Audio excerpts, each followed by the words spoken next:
భూమి ఉపరితలానికి చాలా లోతులో చరిత్రలో అత్యంత ప్రసిద్ధి చెందిన నదులలో ఒకటైన యూఫ్రటిస్ నది కింద బైబిల్ ఒక ఆశ్చర్యకరమైన విషయాన్ని తెలియజేస్తుంది. అక్కడ నలుగురు దేవదూతలు బంధించబడి ఉన్నారు. ఇది కేవలం ఒక పురాణ కథ కాదు. దేవుడే స్వయంగా బంధించి ఉంచిన ఆ నలుగురు శక్తివంతమైన ఆత్మీయ ప్రాణులు. వారు దేవుడు నిర్ణయించిన ఖచ్చితమైన సమయం వచ్చేంత వరకు నిరీక్షిస్తూనే ఉంటారు. 1 సంవత్సరం కాదు, 1 దశాబ్దం కాదు, ఒక నిర్దిష్టమైన గంట, రోజు, నెల, సంవత్సరం కోసం. ప్రకటన గ్రంథం 9వ అధ్యాయం 14వ వచనంలో ఇలా రాయబడి ఉంది: మహా యూఫ్రటిస్ నది దగ్గర బంధింపబడి ఉన్న ఆ నలుగురు దేవదూతలను విడుదల చేయము. వీరు శాంతి సందేశాన్ని తీసుకువచ్చే దేవదూతలు కాదు. వీరు ఆశను ప్రకటించేవారు కాదు. వారి విడుదల మానవ చరిత్రలోనే అత్యంత భయంకరమైన సంఘటనలలో ఒకదానికి నాంది పలకబోతుంది.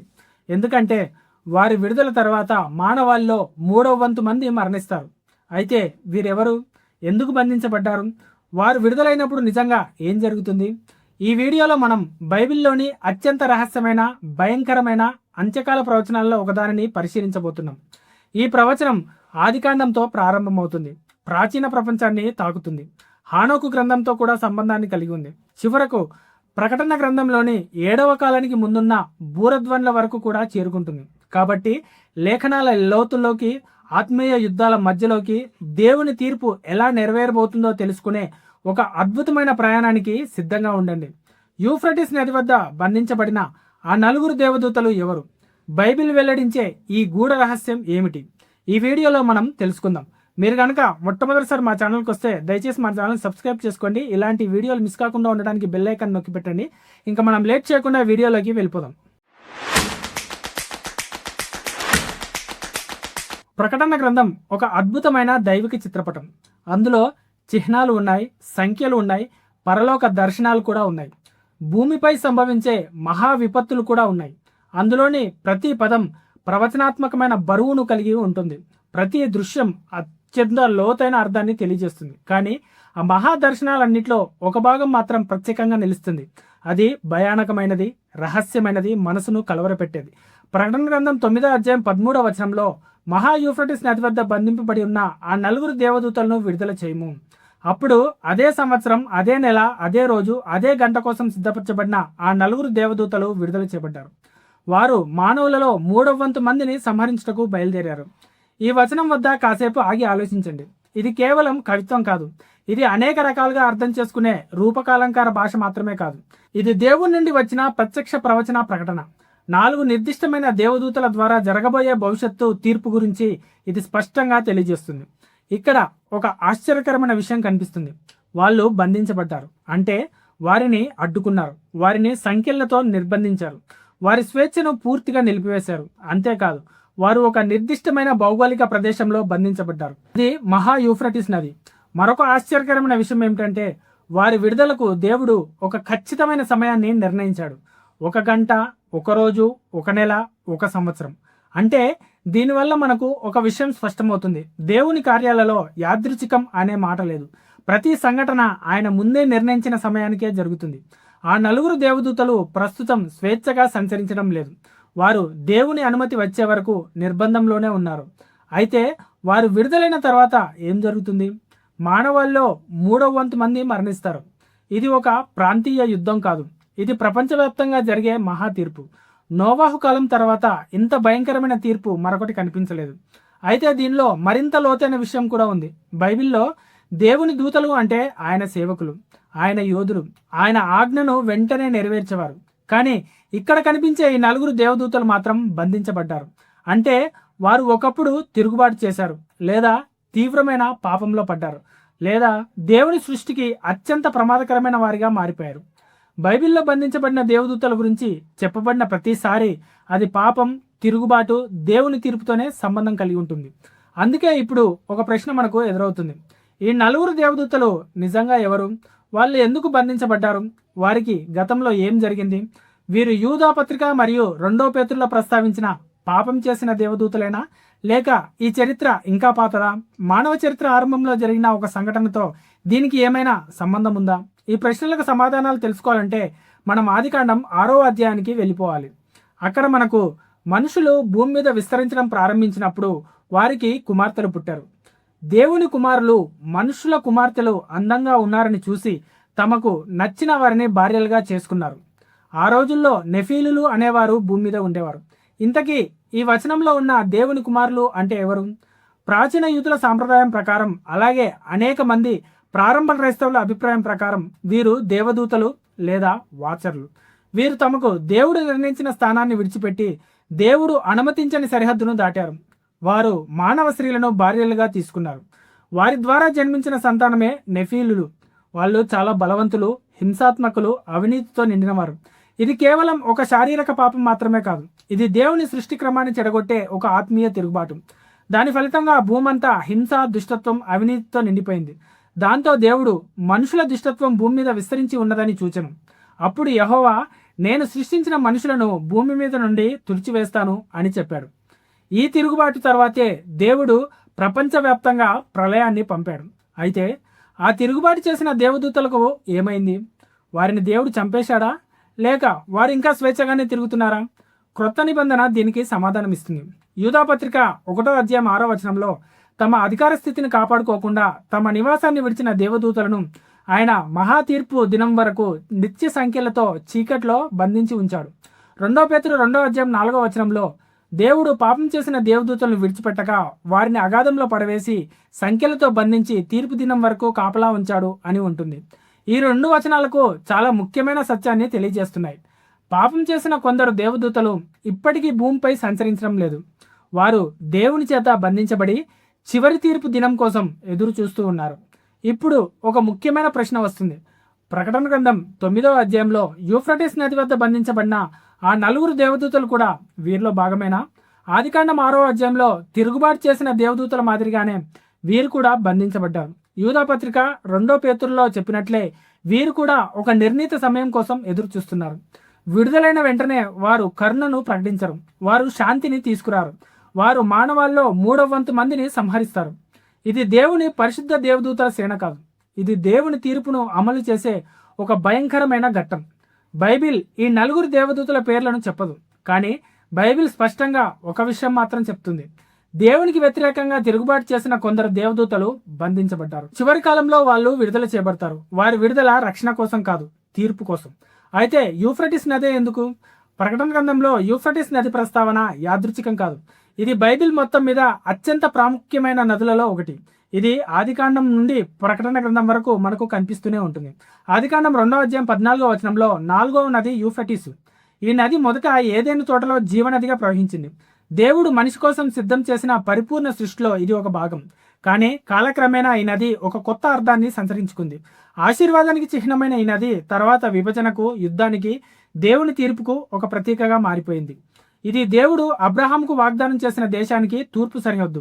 ఇదే ప్రాంతం నుండి అష్షూరు, బబులోను, పర్షియా వంటి శక్తివంతమైన రాజ్యాలు ఇశ్రాయేలుపై దాడి చేశాయి. అందువల్ల యూఫ్రటీస్ నది కేవలం ఒక భౌగోళిక సరిహద్దు మాత్రమే కాదు, ఇది దేవుని ప్రజల ప్రపంచం మరియు అన్యజనుల రాజ్యాల మధ్య ఉన్న ఒక సరిహద్దుగా కూడా నిలిచింది. ఇర్మియా గ్రంథం 46వ అధ్యాయం 10వ వచనంలో యూఫ్రటీస్ నది దగ్గర ప్రభువు ప్రతీకారం తీర్చుకునే దినం అని ఉంటుంది. ఇక్కడ కూడా యూఫ్రటీస్ నది దేవుని తీర్పుతో సంబంధం కలిగి ఉంది.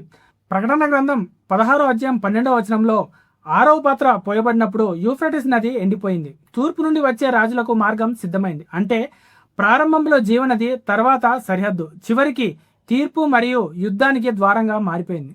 అందుకే కొంతమంది బైబిల్ పండితులు యూఫ్రటీస్ను ఒక ఆత్మీయ సరిహద్దుగా కూడా చూస్తారు. అక్కడ దేవుని తీర్పు ప్రారంభమవుతుంది.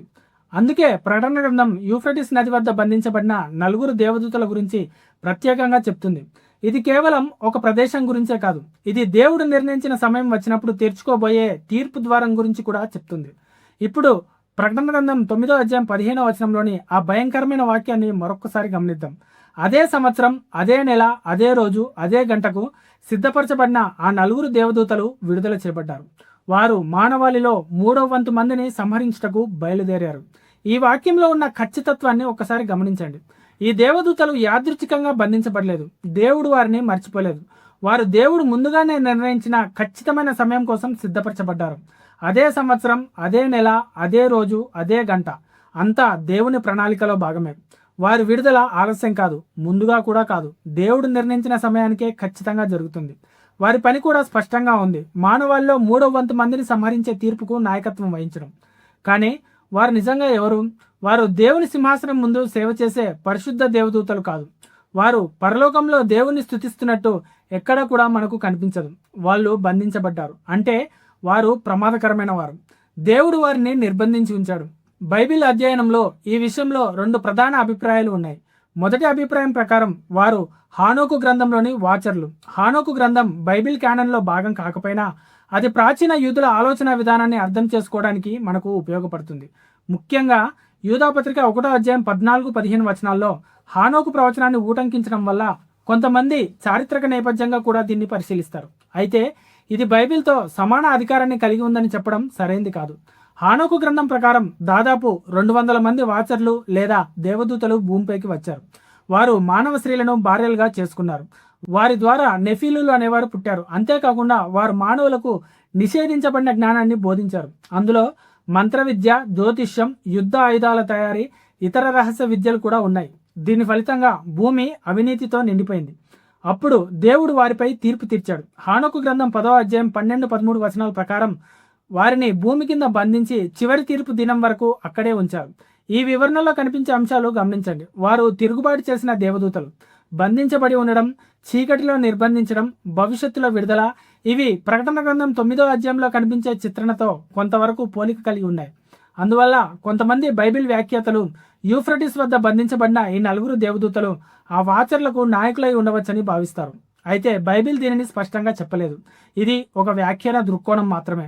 ఇక రెండో అభిప్రాయం ఏంటంటే వారు జాతులపై అధికారం ఉన్న ఆత్మీయ ప్రధానులు. ఈ వ్యాఖ్యానం దానియేలు గ్రంథం ఆధారంగా వస్తుంది.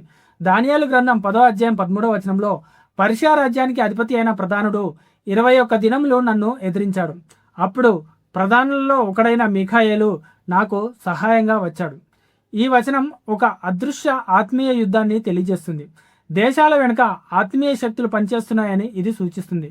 పర్షియా దేశానికి ఒక ఆత్మీయ అధిపతి, గ్రీసు దేశానికి ఒక ఆత్మీయ అధిపతి, దేవుని తరపున మిఖాయేలు వంటి పరిశుద్ధ దేవదూతలు. కొంతమంది పండితుల అభిప్రాయం ప్రకారం ప్రకటన గ్రంథంలోని ఈ 4 దేవదూతలు కూడా ఒకప్పుడు యూఫ్రటిస్ నదీ ప్రాంతంలోని ప్రాచీన సామ్రాజ్యాలపై ప్రభావం చూపిన దుష్ట ఆత్మీయ అధికారులై ఉండవచ్చని భావిస్తున్నారు. ఉదాహరణకు బబులోను, అష్షూరు, పర్షియా. కానీ ఒక విషయం మాత్రం స్పష్టంగా ఉంది, వాళ్ళు బంధించబడ్డారు. అంటే వారు మిఖాయేలు లేదా గాబ్రియేలు వంటి పరిశుద్ధ దేవదూతలు మాత్రం కాదు. వాళ్ళు దేవునికి విధేయులు కాదు. వాళ్ళు ప్రమాదకరమైన వాళ్ళు. అందుకే దేవుడు వారిని నిర్బంధించి ఉంచాడు. ఒక ముఖ్యమైన ఆత్మీయ సత్యం, దేవుడు ఎవరినైనా తన ఉద్దేశం కోసం ఉపయోగించాడంటే అతను తప్పకుండా పరిశుద్ధుడే అని అర్థం కాదు. ఉదాహరణకు యెషయా గ్రంథం 10వ అధ్యాయం 5-6 వచనాల్లో దేవుడు అష్షూరును నా కోపానికి దండం అని పిలిచాడు. అయితే అష్షూరు దేవుని ప్రజలు కాదు. హబక్కూకు గ్రంథం 1వ అధ్యాయం 6వ వచనంలో దేవుడు కల్దీయులను యూదాపై తీర్పు తీర్చడానికి ఉపయోగించాడు. అలాగే ప్రకటన గ్రంథంలోని ఈ 4 దేవదూతలు కూడా దేవుని తీర్పును అమలు చేసే సాధనాలు మాత్రమే. వాళ్ళు పరిశుద్ధులు కాదు. వారు దేవునికి శత్రువులే. అయినప్పటికీ దేవుడు తన సర్వాధికారంలో వారిని కూడా ఉపయోగిస్తాడు. ఎలా అంటే ఒక తుఫాను ఎక్కడ వీచాలో దేవుడే నిర్ణయించినట్లు, ఒక మెరుపు ఎక్కడ పడాలో ఆయన అనుమతించినట్లే ఈ దేవదూతలు కూడా దేవుడు అనుమతించినంత వరకు మాత్రమే పనిచేయగలరు. ఇది మనకు ఒక గొప్ప ఆత్మీయ సత్యాన్ని నేర్పుతుంది. దేవుడు ప్రతి ఒక్క శక్తిపై సంపూర్ణ అధికారాన్ని కలిగి ఉన్నాడు.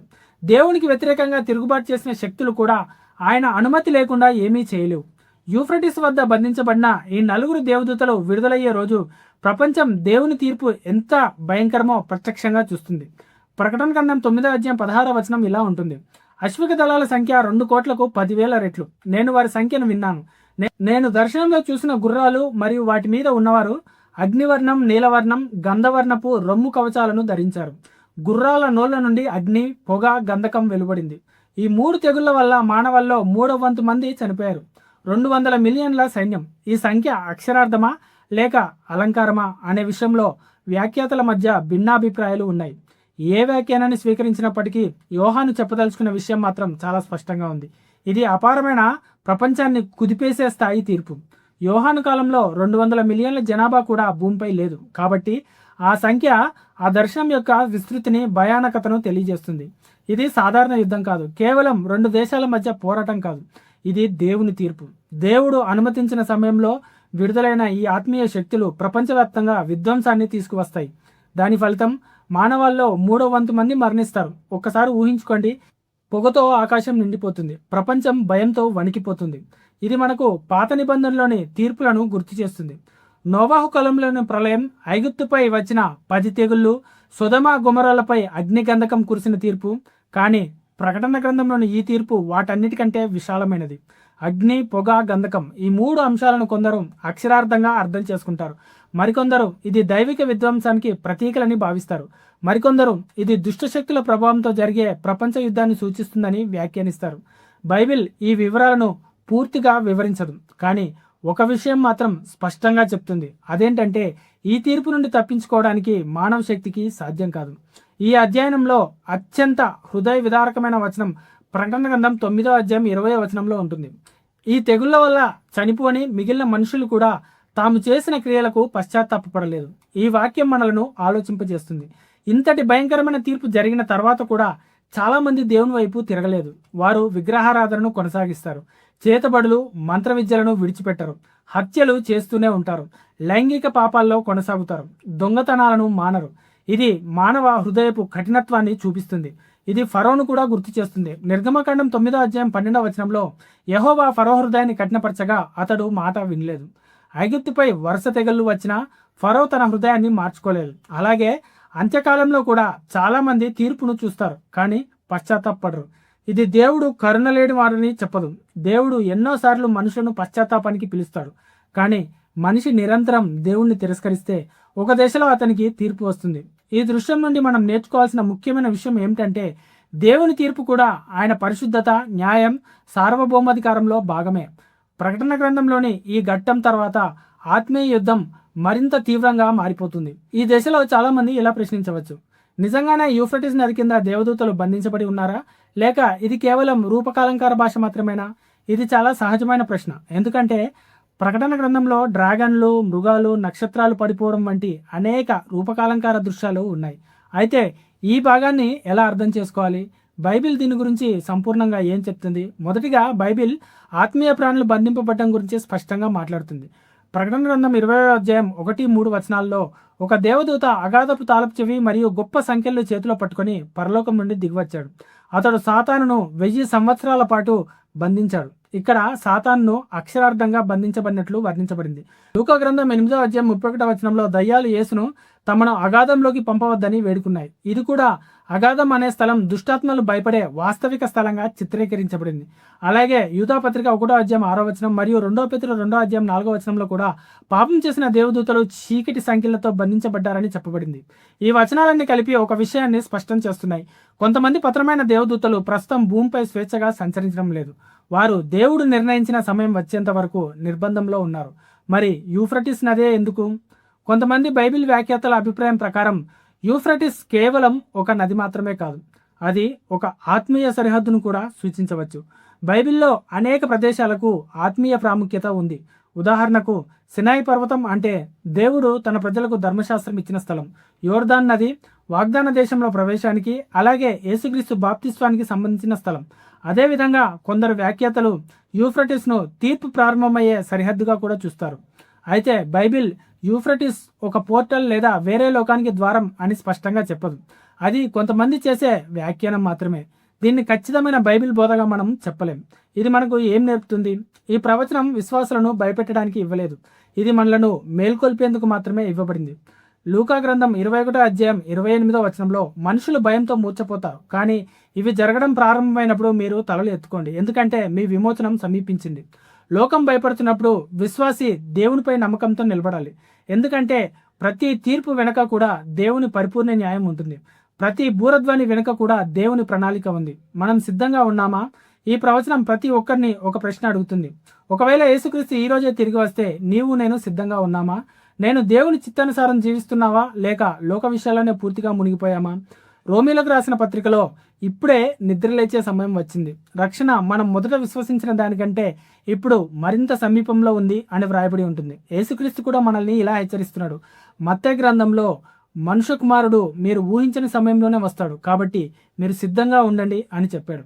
చివరగా యూఫ్రటిస్ వద్ద బంధించబడిన ఆ నలుగురు దేవదూతల చరిత్ర కేవలం వారి గురించే కాదు, అది ప్రతి మనిషి జీవితానికి సంబంధించిన ఒక హెచ్చరిక. ఇది భయాన్ని కాదు, పశ్చాత్తాపాన్ని, విశ్వాసాన్ని, ఆత్మీయ మెలకువను మనకు నేర్పిస్తుంది. 1 పేతురు 4:7 సమస్త విషయాలకు అంతం సమీపించింది, కాబట్టి మీరు వివేకంతో ఉండి ప్రార్థించండి. ఇది అలసత్వంతో జీవించే సమయం కాదు, ఇది దేవుని వైపు తిరిగి విశ్వాసంలో స్థిరంగా నిలిచే సమయం. అయితే ఈ సందేశంలో ఒక గొప్ప శుభవార్త కూడా ఉంది. రోమీలకు రాసిన పత్రిక 10:13 ప్రభువు నామమున ప్రార్థించి ప్రతి ఒక్కరూ రక్షించబడుదురు. ప్రతి ఒక్కరూ అంటే కేవలం నీతిమంతులు మాత్రమే కాదు, కేవలం మతపరులు మాత్రమే కాదు, విశ్వాసంతో ప్రభువును ఆశ్రయించే ఎవరైనా సరే ఆయన రక్షణను పొందగలరు. కాబట్టి మన ప్రశ్న ఒక్కటే, బూరధ్వని వినిపించినప్పుడు మీరు ప్రభువు కోసం ఎదురు చూస్తూ ఉంటారా, లేక ఆయన తీర్పు నుండి దాక్కోవడానికి ప్రయత్నిస్తారా? ఈ ప్రవచనం కేవలం భవిష్యత్తు గురించిన సమాచారం మాత్రమే కాదు, ఇది ఈ రోజే మన జీవితాన్ని మార్చమని దేవుడు ఇచ్చిన ఒక కొత్త పిలుపు. ఈ వీడియోలో మనం చర్చించిన అంశాల గురించి మీరు ఏమనుకుంటున్నారు, మీ అభిప్రాయం నా కామెంట్లో తెలియజేయండి. అలాగే ఈ వీడియో కనుక మీకు నచ్చితే ఒక లైక్ చేయండి, షేర్ చేయండి. మీరు కనుక మొట్టమొదటిసారి వస్తే మా ఛానల్ సబ్స్క్రైబ్ చేసుకోండి. ఇలాంటి మంచి వీడియోలు మిస్ కాకుండా ఉండడానికి బెల్ ఐకాన్ నొక్కి పెట్టండి. మరొక మంచి వీడియోతో మళ్ళీ కలుద్దాం.